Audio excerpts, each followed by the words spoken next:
Hey guys, before I get started, I gotta let you know about this channel I just heard about. It's YouTube's first channel 100% dedicated to soccer coverage worldwide, or for some of you, football. It's called Kick TV, and I got a hold of a little teaser video about the channel. Check it out. This is Kick TV, your home for global soccer on the web. Montero, one of which is out! After testing these out, I give these 4 out of 5. For what? What are you talking about?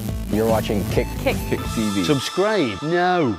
You gotta go subscribe. Game highlights, reviews, player interviews, gear reviews, they have it all. It's sick. Click here to subscribe to their channel. Hey guys, it's Lefty from 643 Productions welcoming you to another Modern Warfare 3 gameplay commentary, and today we're going to be talking about Robert Bowling and his departure from Activision and its subsidiary Infinity Ward, as well as some possible motivations for why he did so. Was Robert Bowling held hostage by Activision? That's what we'll be discussing today, and this video starts right now.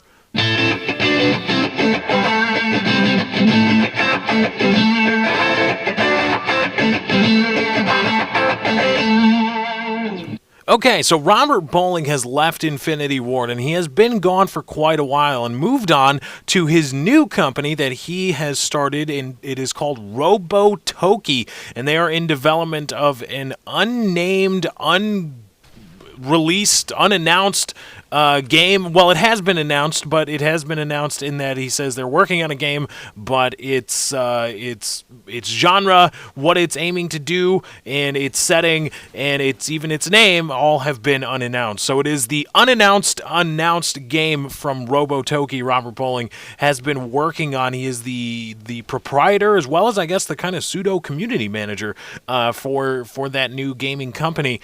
And after his exit from Infinity Ward, a lot of people were wondering, why was this happening?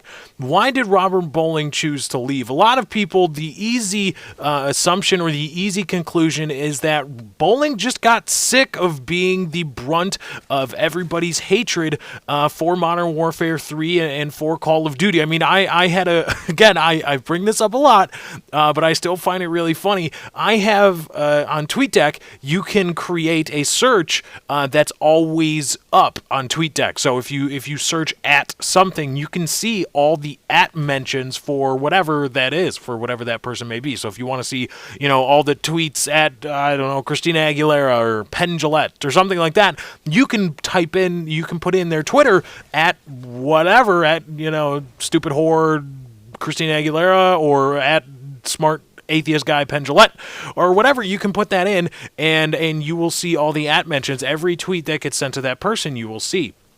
And I saw Robert Bowling got hate for shit with Black Ops. Robert Bowling was catching flack for Black Ops 2 announcements and rumors, and people were yelling at him about that. and I just had to laugh because, yes, I gave Robert Bowling crap, but come on, that's really, really, really, really stupid. And of course, that was the easy assumption that a lot of people went for. But I don't think it's that. I mean, it's part that. I would say it's partly that. Obviously, no human being likes to be abused. Even when I feel somebody deserves it. Even when in the comment section I call somebody a retard and I say that their mother's a whore, because they probably are. I know that they don't like that. And in a sense, I feel bad because no human being likes that. Every human being has a personality. Every human being has an ego. And when you are abused for the express purpose of saying hurtful or being hurt, saying hurtful things or being hurt, it hurts. It's not fun. And the entire reason I do it is to teach some people a lesson. Hopefully they will learn. Maybe they won't. I don't know. I'm not here to teach people that. That's what your parents are for, but apparently some people's parents are too fucking stupid to teach their kids anything. But anyway, I'm getting off track.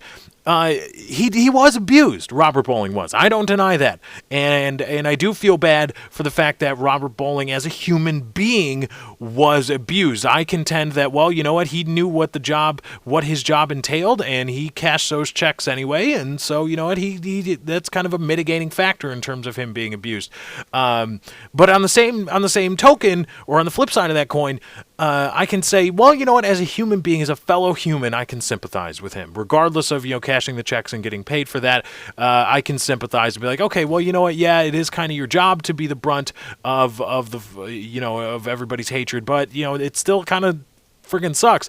But I don't think that was the sole motivating factor. Here's what I think it was, because right after Robert Bowling left, a few weeks after that, we found out about Infinity Ward suing Activision over the memorandum of understanding that they had concerning the Call of Duty series, and how Infinity Ward would be responsible for all games that are set post-Vietnam or Vietnam or after Vietnam, and all games set in that time period would be responsible for Infinity Ward and would be labeled Modern Warfare or under the Modern Warfare brand. And then here comes Treyarch with Black Ops 2, which obviously is a futuristic setting, which breaks that memorandum of understanding, and Infinity Ward felt that they had a case to sue Activision, possibly for a lot of money. And that lawsuit is still going on, but here's the thing. That lawsuit didn't just come out of the air. That didn't just happen. I guarantee you that didn't just happen in between the time Robert Bowling left Infinity Ward and Activision to the time we heard about it. He knew it was going down. He knew it was going down, and I guarantee you he was like, oh no, this is going to be the same thing all over again, like with Jason West and Vince Zampella. It's going to be the same story. It's going to be, Infinity Ward v. Activision redo or redux or part deux, and I want no part of it. And I think the reason that Robert Bowling stuck around Infinity Ward, because also think about this: Robotoki announced their title, and they are in what for video games or what in movies would be called principal photography. They are in that stage. That happened pretty quick. That happened. Robotoki was created, incorporated, and is now working on a game inside of 2 months after Robert Bowling's departure from Infinity Ward. Now, again, I don't claim to be a game designer.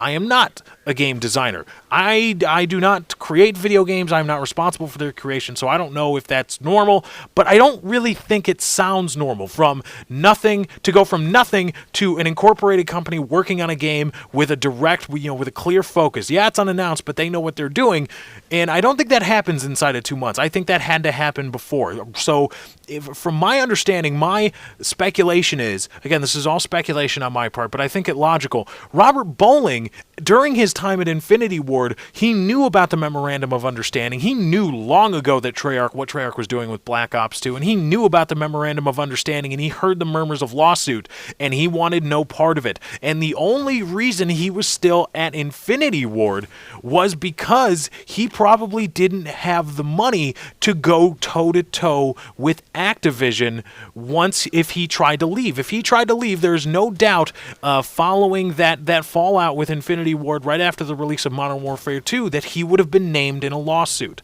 And while Robert Bowling probably does have a whole lot of money, he was banking on having that money to put into his new gaming company that he was working on the side. He's moonlighting as a game creator rather than a creative strategist, and he wanted to have that money set aside so that this company could be his and not Activision's and not some other huge publishers, and it was his and only his, and nobody could take it away from him. And so he needed to keep all the money he could that he made from Activision, and he needed to put that into Robotoki. Now, if he gets sued by Activision isn't going to go away. Activision is going to keep pounding him and filing motions, continuance, and he is going to have to hire a lawyer, probably put him on a couple $100,000 retainer, pay the court fees to keep fighting these things so Activision doesn't get a judgment for all the money they paid him, and boop, there goes Robotoki. So I think Robert Bowling was held hostage at Infinity Ward or at Infinity Ward / Activision for some time because he was just so scared of being sued by Activision. And now, after this, the whole West and Zampella thing has blown over, and before the memorandum of understanding stuff came down, he said, okay, this is a perfect time for me to leave. I'm out.